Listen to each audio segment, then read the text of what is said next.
You're different than most. You refuse to settle for status quo. You're entrepreneurial. You want control of your life.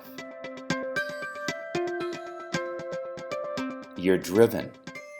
You want financial independence. You want to have fun again. You want a life. Hello, everyone. Welcome to Good Money, your trusted source for personal finance advice. I'm Tanya Rivero in New York. Ever wonder what it would be like to work from home? With advances in technology, more and more people are looking for home-based jobs that could easily give them the flexibility of setting their own hours and perhaps find a better work-life balance. It enables you to run your own business, be your own boss, but with the backing of another company that's there because you're selling their products or their services. Wouldn't it be nice if your commute consisted of stepping to the kitchen for a cup of coffee, then into your home office? Well, thanks to the internet, plenty of people do it daily. Best commute in town. Very short. Takes me about 30 seconds. We get to choose our own hours. It allows me to have the flexibility to do things with my wife and my daughter. So there are real work-at-home jobs out there. There is opportunities to work at home. You just need to find out what type of an opportunity you're best suited for and research it and pursue it. For Money Talks, I'm Stacy Johnson. It's an automated way to make money on the internet. So, how does it work? And why would you share it with somebody? This is exactly how this works. All right. So you've got these big Fortune 500 companies, household names, companies with household names, right, they have a lot of money allocated to advertising. And you see this every day. You turn on your TV, you see advertising. You turn on the radio, you hear advertising. Print magazines, all this stuff. Well, these companies have big advertising budgets and they allocate it in different places. One of the places that they allocate it is to the internet. They have a large portion of their budget set aside to advertise online. And so what I did was I went to them and I said, look, would you pay me to advertise for you? Would you pay me if I send you a customer? They said, yeah, it made sense. Think about it. They pay me only if I send them a customer. It's results-oriented. Right. It's performance-based. It made a lot of sense to them. Instead of paying to be seen, they're paying for customers, right? So they allocate a large portion of their budget to advertising this way. And what I do is I go promote these companies. I don't have to work against them. I don't have to build a business and try to compete with these monster companies. I work with them. They've already got it going. Right. I'm helping them. I send them customers, and in turn, they send me a check. They pay me for sending them customers. So they're elated. You know, when they get a new customer, they're excited. They don't mind paying me.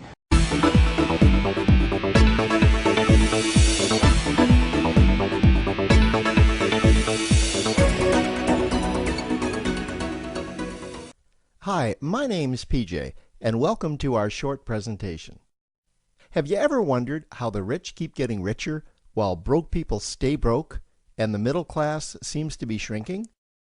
Well, this isn't nearly as mysterious as it may appear when you examine the specific differences in how broke people, the middle class, and the rich spend their money.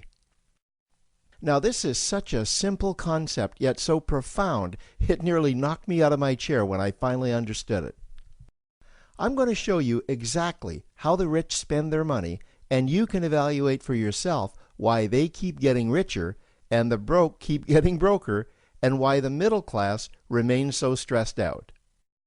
Now, to get started, I'd like to review some financial terms we'll be using during this presentation.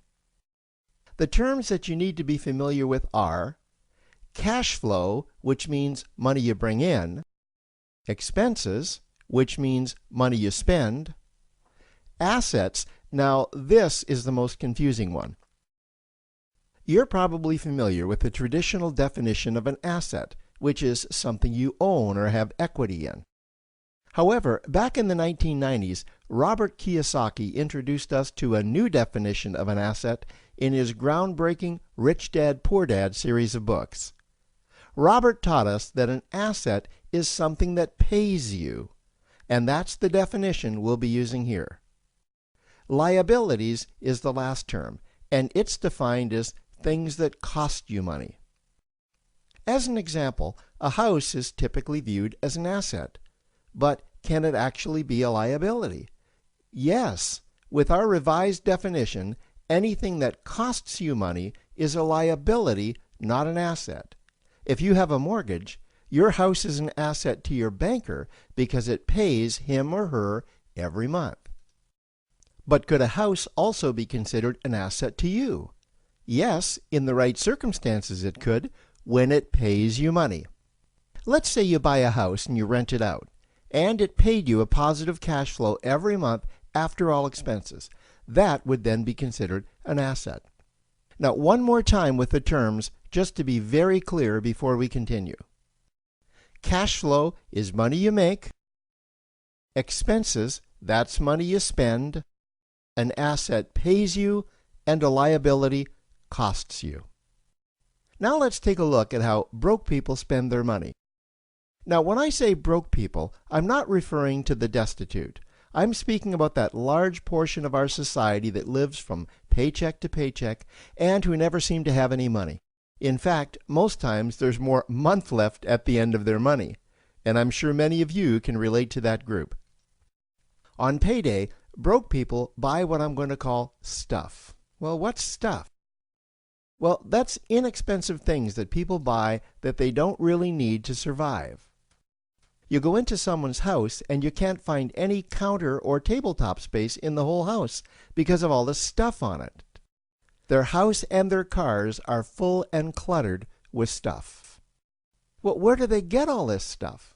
They buy it at the flea market, at the garage sale, at the dollar store, at the craft show. So cash flow comes in and then it goes straight out the expense column to buy stuff. You see, broke people never really educate themselves on assets and liabilities. They justify buying all of this stuff by claiming that it costs so little. But over the years, it's all they ever have.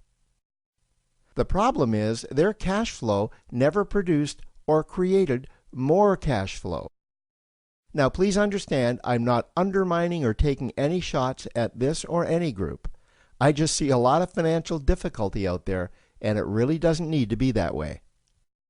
Creating wealth isn't a mystery, it's a formula. The only reason someone doesn't create wealth is because they either don't know the formula or they don't apply the formula. Now let's take a look at the middle class. The middle class is the group that society mistakenly thinks are rich. They're not. Yes, they typically earn a six-figure income, and many of them appear rich, but it's what they buy with their money that keeps them prisoners of the middle class. What they typically buy are liabilities. Remember the definition of a liability? Things that cost you. By buying liabilities, the money gets pushed up and out their expense column. Liabilities are items like cars, boats, houses, airplanes, credit card debt. Now let's see just how this happens. The middle class gets a nice paycheck, let's say $10,000 for the month. They then split that down the middle and they pay their monthly expenses with half, and with the other half, they make a down payment on a new car. The car costs $5,000 down, and after they add on the insurance and the maintenance, that liability now costs $1,100 new dollars every single month. A few months go by, and they want a boat, then a vacation home, a Rolex watch on their credit card, a vacation on their credit card.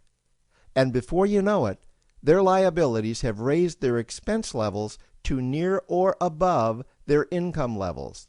They actually spend equal to or more than they make, meaning that they have to go to work and make a certain amount of money every single month just to cover their liabilities. The other important issue with both broke people and the middle class is that normally all of their cash flow is dependent on their own effort, meaning that they've educated themselves to exchange their knowledge and expertise for someone's money. Also, the money they earn is usually the highest taxed form of income. Here's an example. An attorney is knowledgeable about law, so people pay him or her in exchange for that knowledge on an hourly basis. The problem here is that if the attorney isn't sharing that knowledge with a client, then the attorney isn't making any money. This causes lots of stress and anxiety in their lives, and if you ever ask them to take an afternoon off to play golf with you Well, they very rarely can because of how much money it'll cost them to take that time off. On the surface, life's pretty good. The reality is that it's a roller coaster ride. That's the middle class. Now, I know this group very well because for a great deal of my adult life, that was me. Now let's take a look at how the rich people spend their money. Rich people acquire assets. Again, an asset is something that pays you. If you want to become rich, buy assets that earn you more money. The money cycle looks like this. Acquire assets that produce cash flow, invest the profits to acquire more assets that produce more cash flow, invest those profits to acquire more assets that produce more cash flow. The rich spend their money and acquire things that produce more money.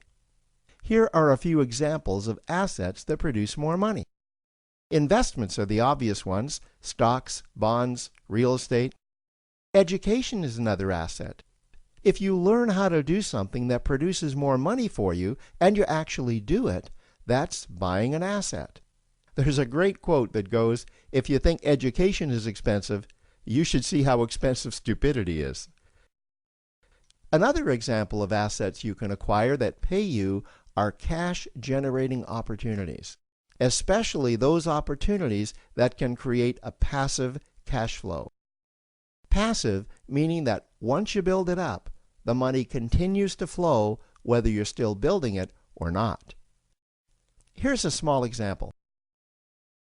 Let's suppose you bought a pinball machine and you put it in a barber shop, and you don't spend any of the profits. You save them until you can buy another pinball machine and put it in another barber shop. This, by the way, was Warren Buffett's first business. If you don't know who Warren Buffett is, he's one of the top 2 richest men in America.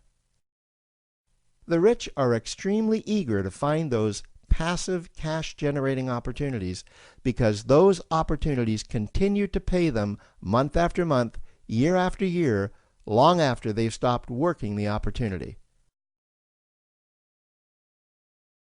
You know, I see this happen again and again with successful entrepreneurs. They find a passive cash flow stream that they build up, and it continues to pay them month after month, year after year.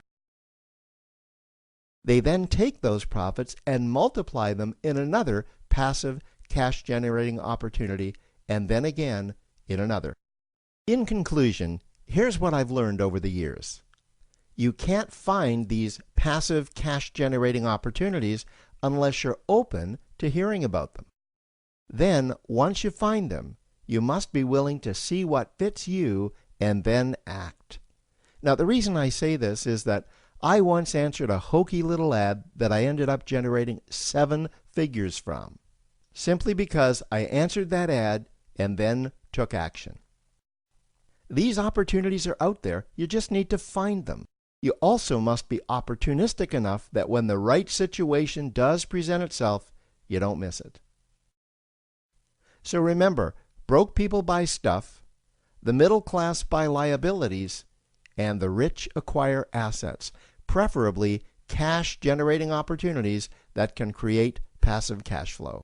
They then take that cash flow and invest it in another asset that produces more cash flow. That's the wealth creation formula. Now, I trust you found this introductory information helpful. Now, to learn about one of the greatest cash-generating machines on the planet, click on the link below to proceed to step 2. Well, the lure of working from home and making money at it is big. That's why our Work at Home series has been so popular. We've been featuring local work-at-home jobs that really do work. Today, meet a Cherry Hill mom who's made a go of it. I worked in television for years. I started out at NBC 10. And from production assistant at NBC 10, Patty Feeney went on to full-time work as a producer at Banyan Productions. But long work days and the birth of her son forced her to make a change. After I had my son, I just never saw him anymore. I was giving him to the babysitter before dawn and picking him up after dark. So Patty found a way to work from home, because working from home gives her the time to raise her 4-year-old son and 2-year-old daughter. I think it's the best of all worlds because you do get to to spend your life with your kids. I just love to talk with my kids. I love to see them develop. Advice for other moms who want to get into a work-at-home business? Research and just take a look and keep your mind open to find a different opportunity.